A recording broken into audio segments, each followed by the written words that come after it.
Chun borrows a mountain of cash from the mafia, buys the most expensive ice creams, hires the most expensive contractor to build his safe house because only he knows that the apocalypse is coming, so there won't be any need to pay anyone back. Lujing Pedestrian Street, March 2nd, 2030. The place was unusually quiet, and inside a dim little room off the street, someone's voice cut through the silence, asking a kid if he had any idea what borrowing 5 million from him really meant. When the lights flicked on, the speaker revealed himself, Zhang Yang, the boss of the Dahai gang and the man behind the Luchong underground bank. The kid standing before him was clearly nervous. He kept insisting that he understood that as long as brother Zhang was willing to lend, even high interest was fine. Behind Zhang, a row of bodyguards stood like carved statues, each one more intimidating than the last. Zhang Yang calmly named his terms: 4% interest, 5 million borrowed, 7 million due in half a year. He told the boy to write the IOU for 7 million and hand over collateral of equal value. Chun, the kid, hurriedly produced a document, the deed to his house. Zhang glanced at it and commented aloud that the place was old and only worth around 3 or 4 million at best. But in his mind, he was already laughing. A large flat over 140 square meters being used as collateral for a loan shark? A fat sheep had practically walked into his hands. Then he casually said that 5 million couldn't be lent out based solely on that house. The moment Chun heard that, he panicked, clasping his hands together as if praying. He begged not to lose the deal, saying 4 million would work too, that a fortune-telling master claimed his luck was soaring, and he'd surely earn several times the amount back. Zhang lowered the offer to 3.5 million, pretending it was the highest he could go. Inwardly, he sneered at how easily a young gambler could be hooked. Chan, however, reacted as if he'd just been saved from drowning, thanking Zhang with overwhelming enthusiasm and promising to repay him soon. Zhang then adjusted the final terms: repay 4.9 million in 3 months, or the house would automatically belong to him. If Chen agreed, he could write the IOU immediately and receive the funds within 3 days. Chun said there was no problem, just that he had one condition of his own. The moment he said that, Zhang's curiosity sharpened, and he leaned in to listen. 10 minutes later, Chun walked out of the room with a bright, satisfied smile on his face. From inside the room, a cheerful voice called out, thanking Chun for his patronage and telling him to take care. On his phone screen, a massive deposit lit up. Ding! Mobile account received 3.5 million yuan. Chun couldn't hold back the quiet laughter in his mind. To him, the whole situation was almost comical. In a month, the apocalypse would descend. Who in their right mind would still bother paying back a loan at that point? With the money finally in his hands, his thoughts immediately shifted to preparation. He had no intention of reliving the nightmare from his past life. Back then, a catastrophic natural disaster had struck Blue Star, reshaping the entire planet's ecosystem. Intense solar radiation pushed global temperatures to a horrifying average of 50 degrees Celsius, plunging humanity into a high-temperature apocalypse that lasted 30 days. Humans, animals, nothing survived unscathed. The world had been thrown into chaos. Meanwhile,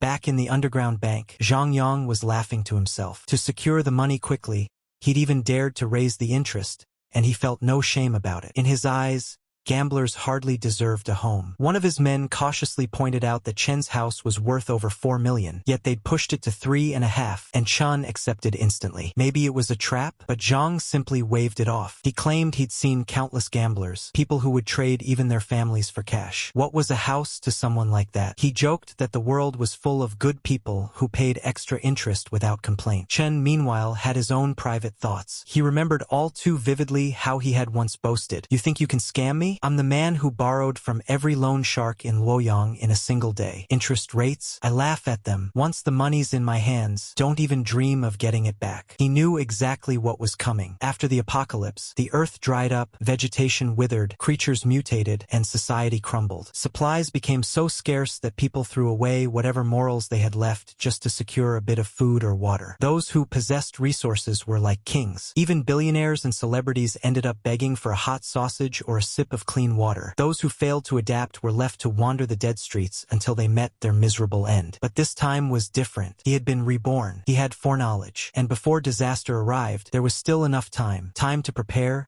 time to build, and time to make sure he would never suffer like he once had. Chun eventually wandered past a group of girls who were giggling together, and the sight caught his attention. He recognized the boxes in their hands and immediately thought to himself that this must be the legendary ice cream assassin, the kind of luxury treat said to be even pricier than the so-called noble of ice creams. He stared for a moment, remembering how, In his past life, he never dared buy one for himself. Instead, he had wasted money treating that woman Lu, wenching to it again and again. Feeding such high-end ice cream to her felt more wasteful than feeding it to a dog. The more he thought about it, the more his chest tightened. Fine then, this time he was going to enjoy it. Without hesitation, he marched straight in and cut the line, stunning the group of girls behind him. He raised his voice and called out, "Hello! Give me 10 of every type of ice cream you have. Thanks." The girls were left blinking in disbelief. Whispers rippled through them. Was he serious? Could he even afford it? And wasn't he ridiculously handsome while ordering? Their impressions shifted instantly, and their eyes practically sparkled at him after such a bold display. The receptionist, however, had her own concerns. She thought the very thing they had been giggling about earlier,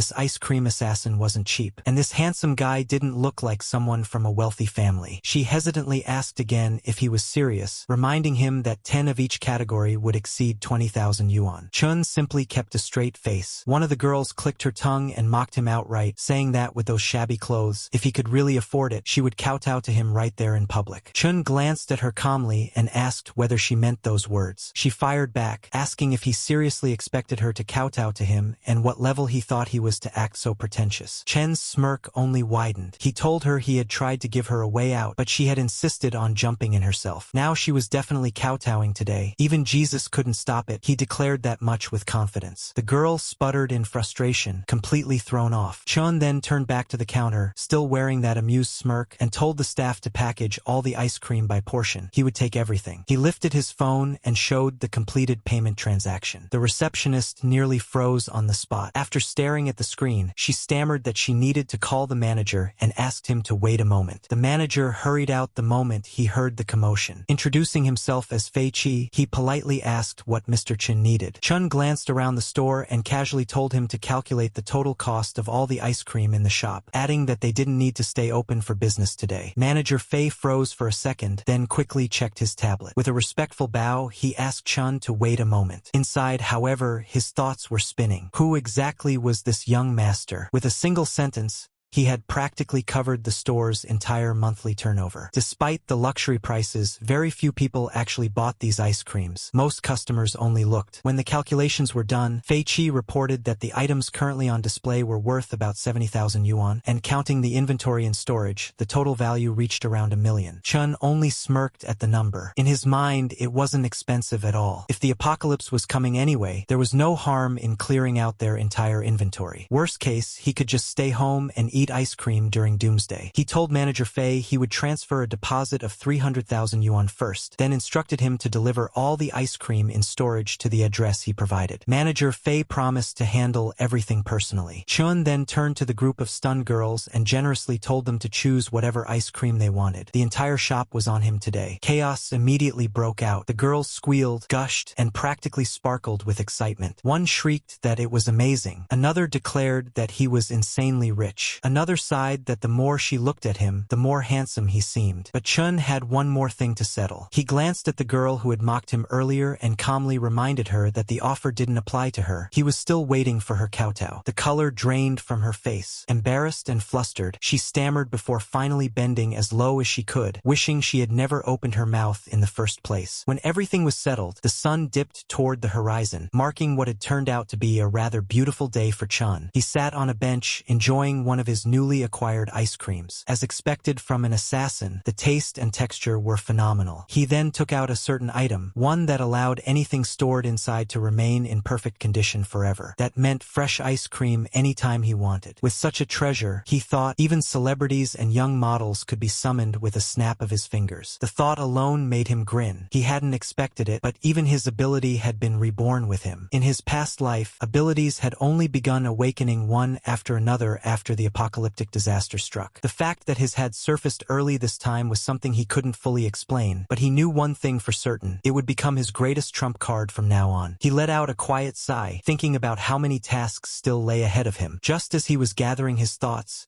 his phone suddenly rang. The ringtone lit up the screen with the words, "Ring ring, the little fairy is calling." The moment he saw it, a wave of unpleasant memories surged up. The caller ID couldn't have been more irritating, Lu Wenqing. He clicked his tongue and muttered to himself that of all people, it had to be her. What rotten timing. He had been having such a good day. Chun picked up the phone while murmuring Lu Wenqing's name. The moment he did, a wave of memories surged up, memories of how, after his parents passed away, she had appeared in his life like a savior. Back then, he had been foolish enough to believe she was his light, never realizing she had been eyeing nothing more than the small inheritance his parents left behind. He remembered how she used to lean close and relay what her mother supposedly said, that if he wanted to marry her, the fully paid apartment in the city center had to be put under her name, along with a bride price of 880,000 yuan. To him now, it was obvious she had been a bottomless pit, reaching out again and again until his savings were drained. She always justified it by claiming it was all for their little family, and even encouraged him to sell his family's old house, saying it was outdated anyway. Eventually, she had even pushed to sell the ancestral home passed down for generations just to secure that luxury apartment she wanted. He recalled a moment later in their relationship when he had been shoved to the ground while she introduced him to a so-called young master, saying he was the person she had mentioned, the one who supposedly met the requirements for special materials. That was the instant he finally understood the truth. During the apocalypse, he had done everything he could to protect her, but she had sold him out to a stronger backer without hesitation. The backer had taken one glance at him and commented that there was nothing special about him, wondering aloud if they really needed to bother devouring someone like that. In the end, he hadn't even left behind a complete corpse. Now, with a second chance in hand, Chun simply smirked to himself. Since Lu Wenqing had come looking for him on her own, he felt it was only right to settle the old score. Later, at a high-end hotel, he answered her call with an affectionate tone, asking what was wrong. She explained that she had been out with friends and had accidentally lost a gold necklace she loved, claiming she was heartbroken over it. Chun immediately acted as though buying another was the obvious solution, but she insisted one wouldn't be enough and told him to buy 10 so she could rotate them. He played along, repeating her demand and pretending to agree easily. She asked when he had become so generous, and he replied that he had recently been lucky. He told her he had invested in virtual currency and made a small profit, so it was only natural to spend money on her. Hearing that, she sounded worried, asking if he had fallen for some scam, saying virtual currency seemed strange to her. Chun went on to explain that whether the investment was a scam or not didn't matter. She could simply watch whether he made money in the next round. He claimed that playing small had become boring and that he intended to go big this time by borrowing a substantial principal to invest even more. Since the loan required a witness, he asked her to help out, promising that once it was approved, he would give her 5% of the loan amount as compensation for her trouble. Just as he was speaking, a man's irritated voice sounded in the background, asking why she was taking so long to get ready. Lu immediately hurried to him, calling him honey and saying she would be done soon. Inwardly, however, she was comparing the profits. Spending a night with the older man earned her only 5,000 yuan, while simply signing a paper for Chun could earn her 50,000. To her, the risk seemed non-existent. It was just a signature, and she believed Chun Xiao to be too timid to ever trick her. Once the call ended, Chun thought to himself that he would be waiting for Lu Wenqing. After that, he shifted his focus to preparations, deciding it was time to build a fortress. He planned to turn the place into a structure of iron and copper within a month. He wanted bulletproof composite glass installed on all windows, along with hidden burglar bars, walls reinforced into 3-meter-thick bulletproof exteriors, and seismic fortification capable of withstanding intensity level 8 quakes. He continued listing requirements: 3-meter security glass, a full rooftop covered in solar panels with an independent energy system, air purification and filtration capable of blocking external toxins, an autonomous ecosystem with a 72-hour oxygen supply and internal water cycling devices, explosion-proof doors, and an access control system combining biometric and mechanical verification. The contractor, listening to all this, began to sweat, overwhelmed by the sheer scale of the demands. Inwardly, he wondered whether Chun was some kind of doomsday prepper suffering from apocalypse delusions, or whether he had simply watched too many sci-fi movies. Before he could say anything, Chun stepped closer with a serious expression and asked whether it couldn't be done, reminding him that his resume claimed he was a defense specialist who had designed safe rooms for top tycoons. The contractor tentatively mentioned that Mr. Chen's requirements were extremely unique and high-end, though the budget might be an issue. Inwardly, however, he was thrilled, already assuming Chen was another wealthy man brainwashed by doomsday theories, someone with money to burn. Before he could say more, Chen displayed a hefty sum and stated that he would put down a 1 million yuan deposit, and the contractor could name the remaining balance himself. The contractor was stunned. Being allowed to name the price sounded unreal, and in his mind he was already celebrating his luck, convinced he had just met a rich fool who could fund his path to financial freedom in one go. Chen shook his hand enthusiastically, adding that he valued materials and quality above all else, and everything needed to pass inspection. The contractor promised confidently that there would be no problem, assuring Chen that the place would be built solid as a rock. Meanwhile, both men were thinking the exact opposite of what they were saying. Chen was silently telling himself that once the apocalypse arrived, the contractor wouldn't even be able to find him, let alone collect any remaining payment. The contractor, on the other hand, was already planning how thoroughly he was going to overcharge him. Both sides were preparing to rip each other off without the slightest guilt. Later, Chun noted to himself that the fortress construction was settled. The next step was gathering supplies. Medicine, food, and daily necessities would be easy to acquire. The real threat in the apocalypse wasn't nature but the human heart after society collapsed. Cold weapons could be bought at any hardware store, but firearms, those capable of delivering fatal blows, were far more difficult to obtain. He pulled out his phone and began searching for underground channels that dealt in such items. After scrolling for a while, one particular message caught his attention. The seller claimed to have first-hand sources and access to hidden channels, boasting that there was nothing a buyer could imagine that he couldn't procure. He emphasized honest dealings and safety above all else. Chun immediately sent a reply asking how to purchase. The seller responded that he would send the address privately and instructed Chun to arrive that night at 8 p.m. sharp. Later that evening, Chun made his way to the designated location, noting as he walked that the seller had chosen a place bustling with people. He was still considering the implications when a sudden commotion caught his attention. A girl was sprinting desperately through the crowd, with several men shouting after her. One of them barked at her to stop, while another cursed furiously, demanding she halt. The girl, terrified,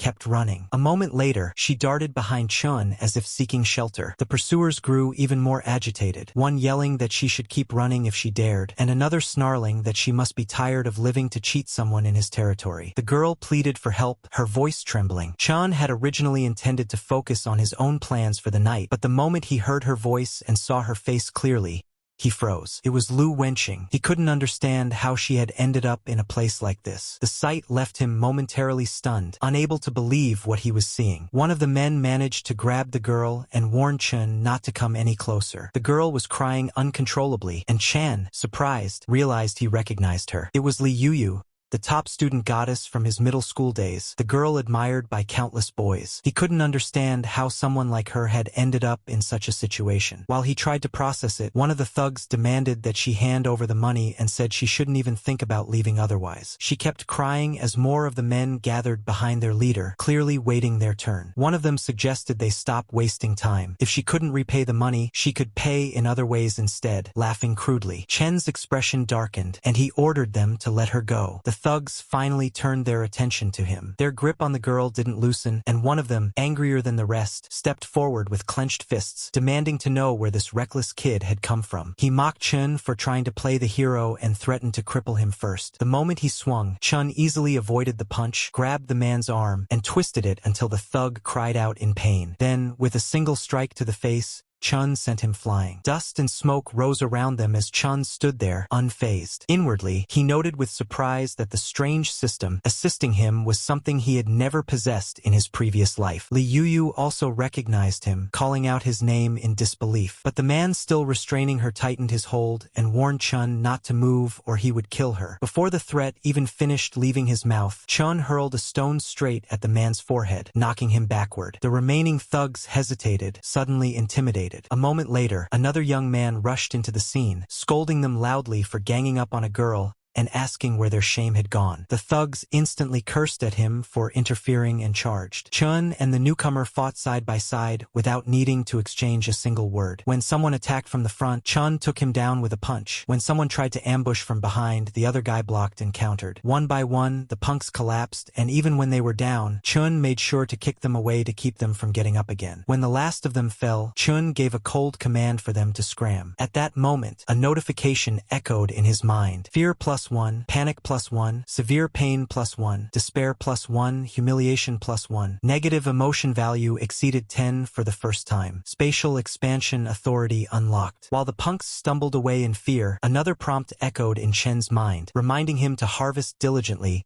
so the ability could grow stronger. Chun found the concept of collecting negative emotions amusing and mentally noted how interesting this new power was. Li Yuyu, still shaken, sat on the ground and thanked him, saying she hadn't expected to meet him there. Chun helped her up gently, asked if she was hurt, and even handed her something to cover herself with. She expressed her gratitude again but said she had urgent matters to take care of and needed to leave quickly. Chun simply reminded her to be careful. The young man who had rushed in earlier approached him enthusiastically, praising his hero saving the beauty moment and introducing himself as Mukong. When Chen heard the name, he realized fate had saved him some trouble. Mukong was exactly the person he had arranged to meet. Mukong was surprised and called it destiny, then excitedly struck a pose and said, "Sky King covers Earth Tiger." Chun responded by calling him a fool. Mukong froze, completely thrown off. A series of notifications immediately appeared in Chen's mind: dumbfounded +1, dazed +1, awkwardness +1. Chun cleared his throat and tried to ease the moment by responding with another nonsense phrase, saying he meant it as a joke to lighten the mood. He even mimicked the silly pose to reduce Mukong's embarrassment. Mukong burst out laughing, calling Chen unbelievable, and then motioned for him to follow. They moved into a secluded area where Mukong opened a box filled with firearms. He explained that they were Russian-made, durable and reliable, but warned that they didn't come with many bullets, so Chun would need to use them wisely. Since Chun seemed skilled and interesting, Mukong offered him a friendship price, saying it was his way of forming a connection. Chun accepted and thanked him. Mukong added that Chen's movements suggested he was an expert, and if there were no further questions, they could finalize the deal. But before he could finish, Chun casually asked whether the gun came with a silencer, whether there was a warranty card, and if Mukong could throw in an extra box of bullets. Mukong was speechless. Internally, he wondered if Chun even understood what a friendship price meant. Items like these usually sparked bidding wars on the black market, often selling for twice the cost, and this guy was asking for warranties and freebies as if he were buying home appliances. Mukong felt himself grow more and more frustrated, thinking Chun might as well just rob him. A new notification flickered through Chen's mind, noting the spike in negative emotions: shock +1, heartache +1, speechless +1. Seeing Mukong's face twist in pain, Chun quickly told him not to worry about it. If the extras weren't possible, he said they could forget it. He added that they would just follow the price already agreed on, and that he would transfer the money immediately. Inwardly, Chun marked the deal as complete. He now had supplies, weapons, and the beginnings of a fortress. Only one final piece remained. Later that night, inside an extravagant hotel suite, a woman in a red dress stood by the window, bathed in moonlight. When she turned, Chun wrapped an arm around her and complained that she had taken too long and kept him waiting on sore legs. Lu Wenqing asked whether the thing he mentioned was truly risk-free. Chun reassured her sweetly, claiming it was only a formality, and that he loved her too much to ever scam her. In her mind, however, Lu dismissed any notion of danger. She told herself that this pathetic simp nearly sold his own blood once just to buy her a handbag. He was far too busy worshipping her to dare deceive her. Later, at Boss Zhang's office, Zhang Yang praised her decisiveness and even complimented her handwriting as she signed the contract. She handed the documents back without a second thought. Zhang, on the other hand, was practically smirking inside. He thought she genuinely believed she was only acting as a guarantor, when in truth, the moment she signed, the debt legally became hers. And when she inevitably failed to repay it, he had other methods in mind for collecting, methods he was already imagining with satisfaction. Lu Wenqing continued watching him smugly, unaware of the trap she'd walked into. Meanwhile, Chun silently observed everything, thinking to himself that she was signing her own indenture contract. Her greed, foolishness, and self-confidence would end up paying off the remainder of his safe house's construction costs perfectly. Everything had gone smoother than he expected, and he silently thanked her. A short while later, the contractor proudly showed Chun the completed safe house. He assured Chen that every material used met the highest military standards: heat insulation, soundproofing, explosion-proofing, drill-proofing, even the structural strength to withstand multiple small-scale nuclear shockwaves. Chun acknowledged the quality and thanked him. The contractor laughed heartily and told Chun to call him whenever he needed more work. Finally, inside the finished safe house, Chun took a moment to sit down and relax. Just then, a broadcast echoed from his screen. Spain. Affected by unprecedented super-strong solar flare activity, the entire globe will experience continuous extreme high-temperature weather. The news report continued, warning that temperatures across many regions were expected to break historical records and urging all citizens to take immediate protective measures. Chun listened quietly, then picked up the gun lying beside him. He remarked to himself that the moment had finally arrived. Outside his reinforced walls, the world was beginning to ignite, heat waves surging, flames blooming across cities, and panic spreading everywhere. He walked to the window and watched as the world outside descended into burning chaos. He stood watching the world burn, secure and ready for whatever came next. The news anchor continued reporting that a super-strong solar flare had erupted, causing violent disturbances in Earth's ionosphere. Extreme high-temperature phenomena were already appearing across the globe, with daytime highs expected to reach as much as 45 degrees Celsius. Citizens were advised to take heatstroke precautions and avoid going outside at noon unless absolutely necessary. Chun listened without surprise. He already knew this was coming. In his mind, he noted that the temperature had begun to rise, but this was only the beginning. Compared to his past life, it even felt like things were escalating faster and more brutally this time. Outside, panic spread among ordinary people. Everyone wanted to hide indoors, yet even inside their homes, the heat was suffocating and unbearable. Someone complained that it was already unbearably hot early in the morning and wondered how long such extreme temperatures would last. Soon, a street loudspeaker crackled to life. A vendor loudly warned his neighbors that the weather was deadly and claimed he had heard the temperature would keep rising next week. He shouted about supply shortages, saying water and electricity would soon become scarce, and urged everyone to stock up immediately or risk having nothing to drink later. He even claimed this was his final batch of goods. Yet inwardly, the man was delighted. To him, the heat wave was practically money knocking at his door, and he would be a fool not to seize the opportunity to get rich. Nearby, a woman complained that his melons were priced far too high and asked if he could sell them cheaper. Another woman examined the melons, which looked plump and juicy. Seeing them, the vendor suddenly became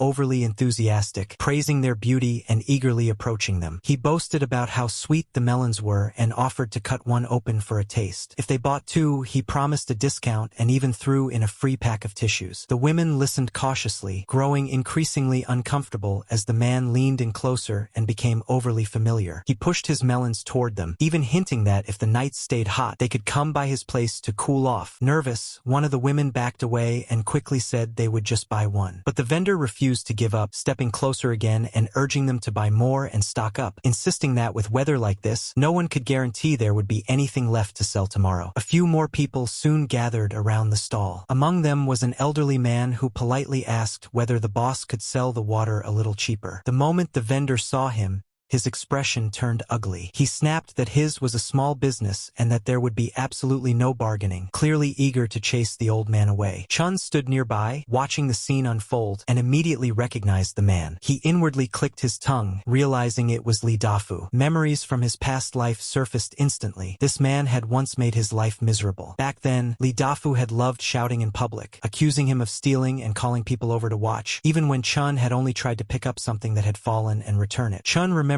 desperately trying to explain that he hadn't stolen anything, that he had only seen the item on the ground and wanted to put it back. But Li Dafu had refused to listen, sneering that no one would be that kind-hearted. He had pointed at Chen's shabby clothes and insisted that someone like him couldn't have clean hands, threatening to call the police if he didn't pay up. The surrounding crowd had joined in, looking at Chun with disdain. Some had muttered that someone so young shouldn't be stealing, while others claimed his silence proved his guilt. Even as Chun insisted he hadn't taken anything, no one believed him. Every ounce of humiliation from that day came flooding back. Now, standing here again, Chen's gaze fell on a bag of potato chips marked with a manager's recommendation tag. He picked it up, thinking he might as well eat some. Then, with deliberate calm, he asked Li Dafu whether the chips were made of gold or capable of preventing heatstroke, questioning why they were being sold at such an outrageous price. Li Dafu turned sharply to glare at him. At the same time, a notification appeared in Chen's mind, noting a surge of negative emotion. Disdain +3. The vendor immediately snatched the chips back and shouted at Chen to get lost if he couldn't afford them, demanding to know whether he could compensate them if he damaged the goods. Another notification followed, irritation +6. Chun merely smiled faintly and remarked that Li Dafu was holding on to so many treasures that he wondered whether the man could even sleep at night, suggesting he should be careful. After all,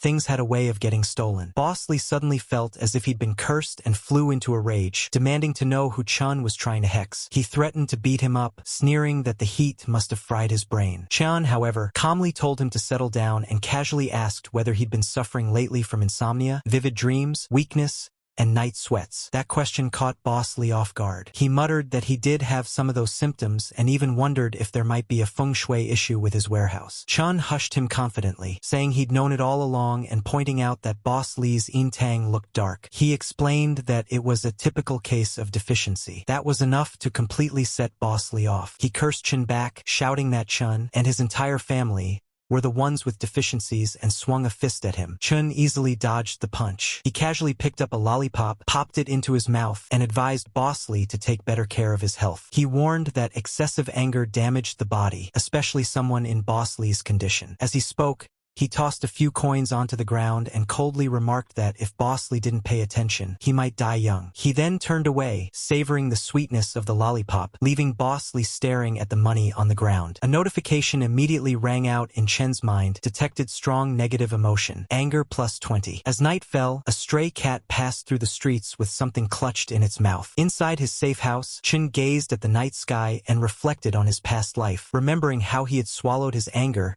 and allowed others to trample him. This time, he intended to reclaim everything with interest. He then recalled that he had unlocked spatial expansion earlier, and the emotions Li Dafu had just provided were perfectly sufficient to use it. A notification followed, consumed negative emotion, 20. Storage space expanded to 200 cubic meters. An unseen aura enveloped Chun, and for a brief moment, it felt as though his hand brushed against a doorway leading into another dimension. When dawn arrived, the heat was already overwhelming. Even sparrows struggled under the rising temperature. On the street below, Boss Lee returned to his stall and froze. Wherever he looked, there was only one thing waiting for him: nothing. Stunned, he shouted in disbelief, demanding to know where all his goods had gone and who could have done this. From the safety of his fortified home, Chun calmly sipped his soda as another notification appeared: negative emotion +66. The drink tasted great, but he knew this was only the beginning. Much more was yet to come. Boss Lee completely lost it. He ran around his store in a panic, shouting and cursing, demanding to know who had stolen his goods. He collapsed to the ground, almost crying, unable to accept what had happened. To him, this was worse than the apocalypse itself. The end of the world didn't scare him nearly as much as losing all his stock overnight. The people nearby started whispering among themselves. One person wondered aloud whether Boss Lee had staged everything himself just to jack up prices. Another worried about how they were supposed to survive if even the supermarket was empty. An old woman claimed she had seen a dark shadow drifting through the area last night, and someone else immediately questioned her, asking if she was sure. Boss Lee, however,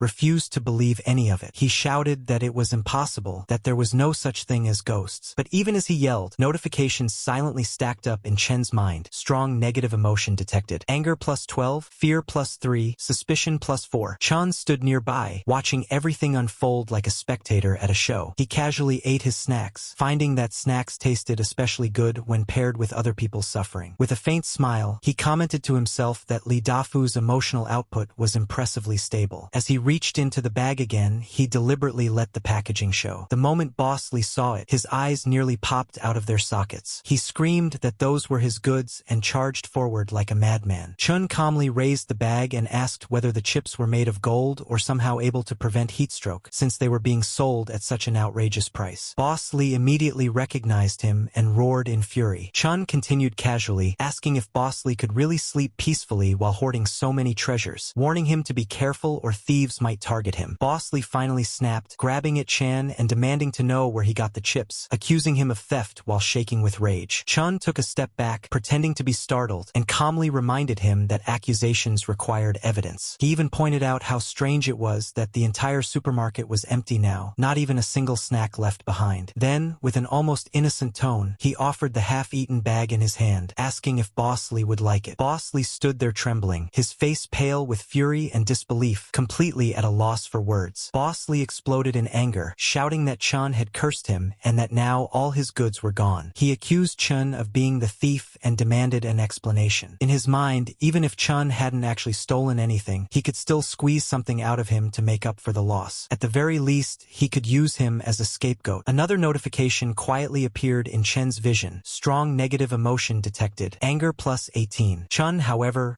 remained calm. He casually pointed out that other stores also sold the same chips and asked why Boss Lee was so sure it had to be him. He reminded everyone that the shelves were already empty when he arrived. If anyone wanted proof, they could check the surveillance or search his place. He even added that if they found any of Boss Lee's goods there, he would compensate tenfold. That sentence immediately made the surrounding onlookers murmur. Some pointed out that other shops also sold the same brand. Others recalled that Boss Lee had been complaining about prices only the day before. The atmosphere quickly shifted. Boss Lee felt his scalp tingle. Something wasn't right. How had this kid suddenly turned the situation around so cleanly? Before he could think further, Chun calmly added that if nothing was found, then the generator sitting behind the shop would belong to him as compensation. Furious and cornered, Boss Lee agreed on the spot, convinced that Chun was bluffing. He grabbed Chun and dragged him along, declaring that once the truth came out, he would see how smug Chun still felt. When they reached Chen's residence, the crowd gasped. The moment the door opened, they were greeted by a scene completely beyond expectations. The interior looked nothing like a normal home. Everything was neat, fortified, and shockingly well stocked. Expensive equipment lined the walls, sealed supplies were stacked neatly, and even large energy units were visible. Whispers broke out immediately. So he was hiding this much wealth? When did he become this rich? This looks like a fortress. Even Boss Lee froze in place. His eyes widened as he stared at the interior, disbelief washing over his face. This wasn't a home, it was a bunker. Chun turned to him calmly and asked if he was done searching, even offering to let him pry up the floorboards if he wished. Boss Lee's confidence completely collapsed. His face turned pale, and he quickly waved his hands, saying there was no need. He mumbled something about checking other places and tried to leave. But before he could escape, Chun reached out and grabbed his arm, stopping him cold. With a faint smile, Chun reminded him about the agreement they had just made, that if nothing was found, the generator would belong to him. Boss Lee stiffened. His face twisted as he tried to backpedal, claiming it was all a misunderstanding and asking whether things really needed to be taken this far. But the crowd was already watching, and Chen's calm gaze made it clear, this time, there would be no backing out. Chun calmly asked him why he hadn't thought about taking a step back when he was framing others before. At that moment, another notification popped up in Chen's mind. Strong negative emotion detected. Impatience plus 8. The onlookers began whispering among themselves. Some muttered that a man who couldn't even keep his word deserved what he got. Others scoffed, saying it served him right. Hearing those voices, Lee Dafu's face twisted with rage. He snapped back, accusing Chun of going too far and shouting that he was giving him face already. Then, without warning, he swung his fist toward Chun. Chun easily blocked the attack and twisted the man's arm in one clean motion. A sharp cry rang out as Lee Dafu dropped to the ground, clutching his hand in agony. A new notification appeared. Strong negative emotion detected. Pain plus 73. Gritting his teeth, Lee Dafu finally gave in, shouting that he would move the generator right away and begging Chun to stop. Chun calmly reminded him to hurry, pointing out that once the temperature rose further, going outside would become impossible. He added coolly that, without a generator, surviving the coming days would be difficult. Another wave of emotional data poured in. Humiliation plus 30, pain plus 86, fear plus 101. Chun watched without expression, knowing everything was unfolding exactly as planned. Just as things settled, his phone rang again. It was Lu Wenjing. Her voice sounded anxious as she said that several unfamiliar men had been following her for the past few days. They looked like debt collectors, and she didn't understand why. Wasn't she just signing something before? Chin already knew the answer. He simply smiled faintly to himself, standing quietly as he listened. This too was part of the plan, and it was only just beginning. There is more to come. The bad girl demanded to know why people from the Dahai gang were looking for her and asked if Chun had lied to her. She sounded angry and suspicious. Chun replied calmly, telling her not to overthink it. He said he had done so much for her and poured his heart out, so how could he possibly lie? Hearing her doubt him made him sound hurt, at least on the surface. Inside, however, he was thinking that those Dahai gang idiots were even more impatient than he expected. He then asked her if the people following her knew where she lived and what exactly they had said. The bad girl told him they didn't know her address yet, and that she had taken side roads to shake them off. She warned him not to play tricks on her and demanded to know what was really going on. Chun reassured her, saying she was overthinking things and that she probably mistook someone else for them. As he spoke, he deliberately let her see the food and supplies around him. The moment she noticed them, her eyes widened in disbelief. She couldn't help asking how he still had so much. Chun didn't explain. He wanted her to see it for herself. He casually told her that he had more than just that. Inside, the bad girl was shocked. With the heat growing worse by the day and supplies becoming scarce, only the rich could afford this kind of food. She started wondering where he had gotten it all. Could it be that he had really struck it big? Chun calmly took a sip of his drink and commented on how good it tasted in this weather. Then he casually ate some premium food right in front of her. When she saw the salmon, her eyes lit up. She couldn't hide her desire and admitted she really wanted some. Chun asked gently whether she had enough to eat where she was staying. She replied that she was scared living alone, saying she constantly felt like someone was watching her. Her voice sounded weak and pitiful, but deep down she was carefully calculating her next move. She then suggested that she could stay with him for a few days, hinting that she could keep him company. Her tone was soft and tempting. Before he could respond,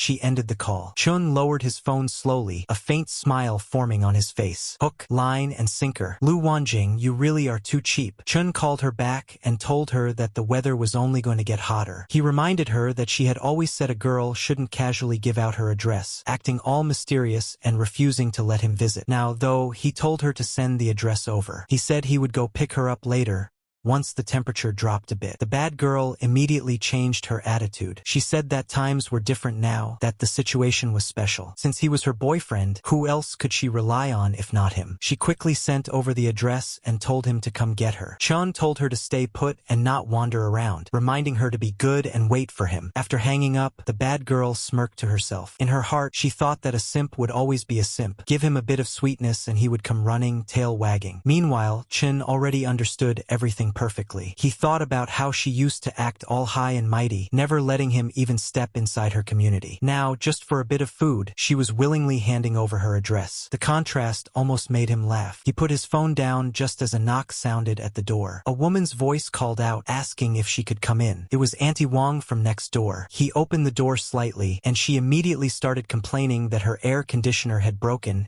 and that it was unbearably hot. She said the children couldn't stand it anymore and suggested they come inside for a while, saying neighbors should help each other. Chun looked at her calmly and reminded her how, when he was younger, he and his mother used to pick up plastic bottles downstairs. Back then, she had pointed at them, called them beggars, and even told the security guards to chase them away. The memory clearly made her uncomfortable. She hurriedly said that was a long time ago and accused him of being heartless for holding on to old grudges. Chun nodded lightly and replied that maybe he really was heartless, but at least he had air conditioning now. Then he shut the door in her face. Outside, Auntie Wong continued yelling insults, calling him heartless and even cursing his parents. But Chun didn't care anymore. A notification quietly appeared in his vision. Detected strong negative emotion, anger plus 18. Detected strong negative emotion, anger plus 20. Chun felt nothing but calm. He had long decided that he would only help those who deserved it. Everyone else could fend for themselves. After that, Chun calmly took out his phone, swapped the SIM card, and turned on his computer. He made a call, his tone casual as if discussing something trivial. He told the person on the other end that he knew where Lu Wenjing lived and had already sent the address over. He even added that she lived alone and would be easy to find. Once the call ended, Chun leaned back and looked out the window. The sky outside was still blazing hot, the air heavy and suffocating, yet he felt strangely comfortable. The heat didn't bother him anymore. In fact, compared to the calm spreading through his chest, the outside world felt distant and insignificant. He let out a quiet breath and thought to himself that the real show was finally about to begin.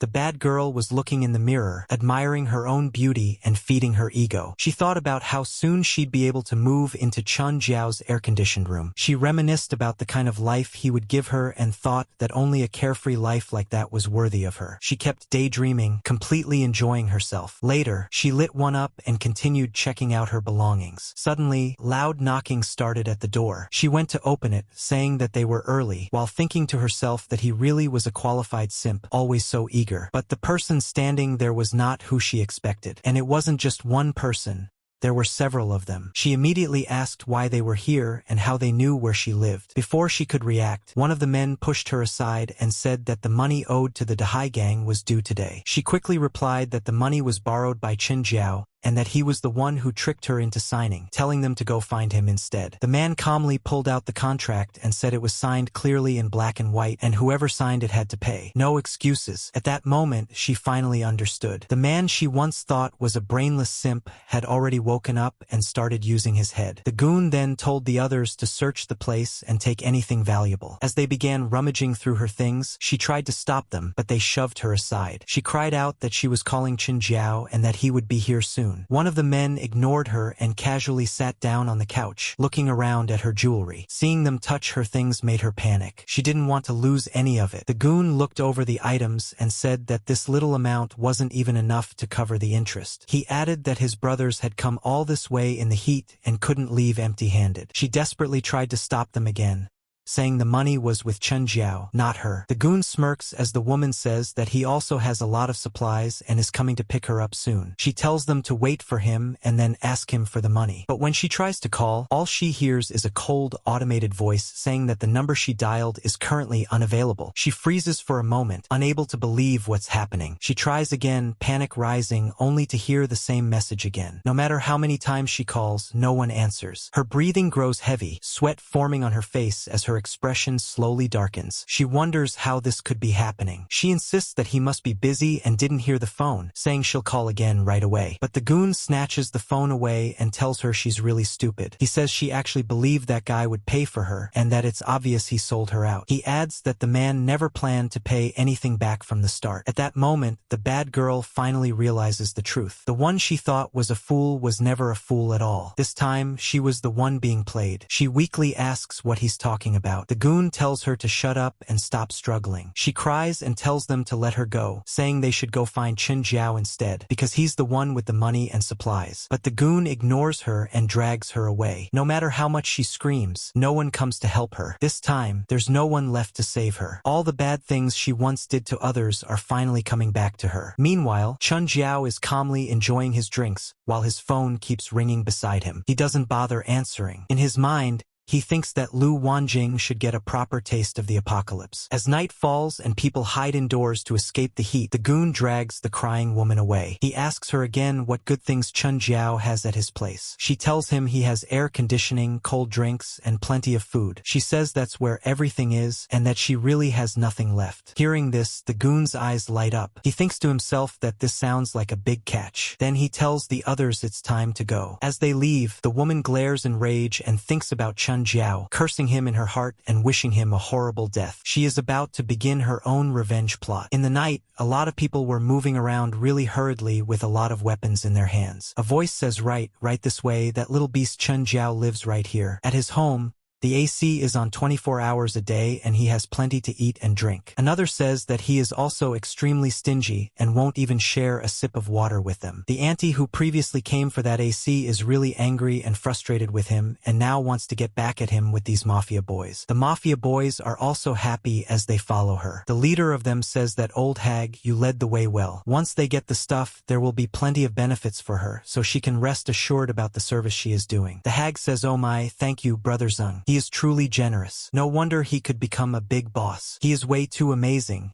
and no one can be above him. As she is saying this, in her mind she thinks about how that Chen guy is going to get it really bad. She feels extremely happy and is even praying for it to happen. She imagines Chen crying and begging, saying that big brother, spare his life. He admits Auntie Wang was wrong and says that from now on, her home is his home and she can live wherever she wants. Auntie Wang, thinking about all of this, sneers inwardly and thinks that she wants to see how arrogant he can be this time. They keep moving forward toward a road. Zong says this kid definitely has something going on. Even from outside, they can see the way the place is built is extremely crazy. It almost feels like this guy knows the future. One of the goons gets really excited and says, Brother Zong, watch him kick the door down. He promises Zong is going to enjoy it and tells everyone to just watch. However, as he rushes forward in excitement, he steps on a spot that suddenly triggers a trap. He gets zapped really hard, as if Zeus himself struck him with lightning. While being electrocuted, he cries out in pain, yelling out over and over again. Zong, standing behind him, is completely surprised. He has no idea what the hell is happening and wonders if this guy is an idiot. The others rush over to him, and one of them says this trash cramped up for no reason and asks if he is stupid. But the moment they touch him, they also get zapped back as the electricity transfers into their bodies. Now they all feel the same thing he felt earlier. Now they finally understand why this guy cramped up, because they are also crying and shouting for help. They scream and beg, saying, "Help me, help me." The zap of Zeus is just way too powerful. Zong, the auntie, and the others are now really scared. They have no idea what this even is. The auntie was hoping to see Chun crying and begging, but instead all she gets to see is these goons crying miserably. And this isn't even the end. An announcement and alarms start ringing all around them. Every one of them is completely dumbfounded, and it's like their dumbfounded levels are showing +2, +2, +3, and one guy is even at +5. Then the announcement plays, and a voice says that good luck comes, wishing everyone good luck. Good luck brings joy and love. The announcement continues while everyone is still getting zapped. It says that good luck comes with good luck welcoming, good luck thriving, and reaching the 4 C's. It repeats again and again as a chant. The electricity keeps rising as this announcement, prayer, and poem keeps getting sung. The guys keep crying and yelling about electricity. At this moment, Zong finally understands what's going on and immediately steps back. He now knows why this craziness is happening. Suddenly, a notification appears showing detected intense negative emotion shock +45, detected intense negative emotion panic +36, and detected intense negative emotion speechlessness +22. Chun is comfortably enjoying his cozy environment, watching all of this unfold on a screen. He casually says that their luck really isn't bad, since they managed to step right onto the protective electric grid with one foot. Zong immediately shouts back and tells Chun to stop talking nonsense. He says that paying back debts is a matter of principle, and if Chun returns the money, they'll call it even. He has already recognized Chen's voice. Then the auntie chimes in and agrees, saying that Chun has money to renovate but no money to pay his debts, and she questions how his parents even raised him. The hag still can't calm down at all and mutters that this one needs some special electricity. Chan, meanwhile,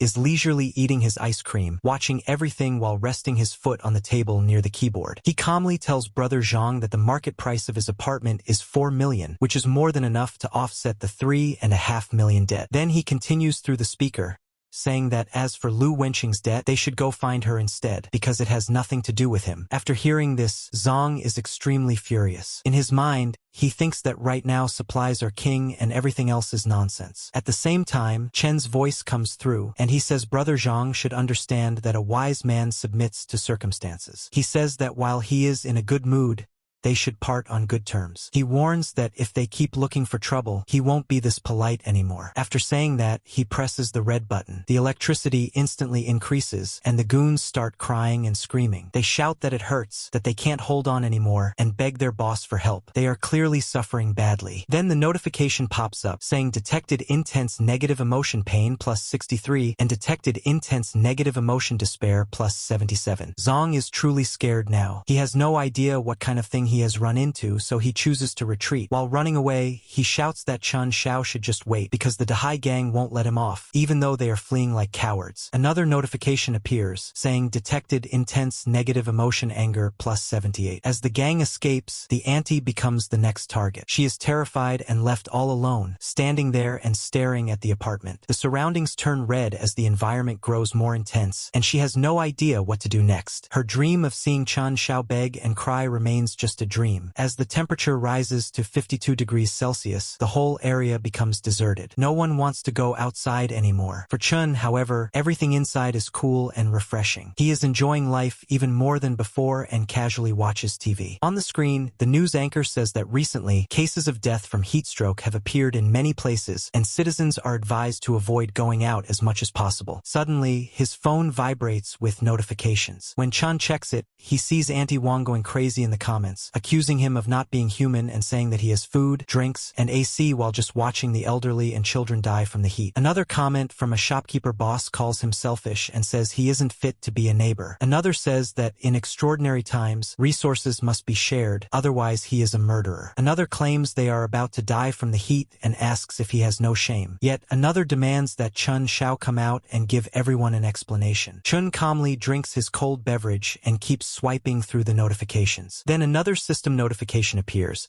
saying detected intense negative emotion jealousy plus 99, detected intense negative emotion anger plus 101, and total negative emotion value has exceeded 1,000 and rewards are being calculated. Looking at this, maybe Chun could start thinking after getting these rewards about how he could even post a proposal in the group chat. He could suggest that anyone who teaches the old hag lady a lesson and that evil supermarket guy would get food and water for 2 days. It would be the same strategy they are trying to use now, but he believes it would work extremely well. Best of all, it would be fair punishment. If he really expands on this, he could control everyone. After that, maybe he could even share a little. In that case, sharing would actually be a great thing. Standing in front of his supplies, he takes out his phone and snaps quite a lot of pictures of all the crazy and amazing items piled up there. Then he posts them in the group chat and says that yes, his stockpile is indeed quite large, and if anyone wants some, they can sign up. Immediately, a lady replies and says she is signing up and begs him to share a little. The hag also speaks up and says little Chun should send some food over to Auntie because her legs aren't good. The shopkeeper boss demands that Chun bring him 2 cases of water first. Someone else quickly adds a sign up +1. But things aren't going to be that easy. Chun replies and says that everyone should understand he isn't running a charity. If they want anything, they need to exchange something of equal value. Otherwise, there's no deal and he refuses freeloaders. As soon as this message appears, the shopkeeper boss explodes and calls Chun a little brat, saying he's selfish and should hurry up and share the supplies if he still wants to be considered a good neighbor. The hag also jumps in, telling everyone to look at Chen's true colors and accusing him of refusing to save people who are dying. She curses him, saying he'll get his karma sooner or later and that she wants to see it happen. Another guy threatens Chun, saying that if they starve to death, he shouldn't think he'll have it easy either. Chun doesn't care at all. He simply puts his phone aside, completely unimpressed. He can't believe how useless these people are. Just then, a new notification appears, saying negative emotion value has reached 3,000. It announces a skill upgrade called Special Cut Beginner Level. The effect is described as creating a microscopic rift in the air that cuts any object it touches within a 3-meter range. Chun finds this extremely interesting. He starts thinking more deeply about this so-called special cut. Spotting an apple nearby, he immediately tries it out. In an instant,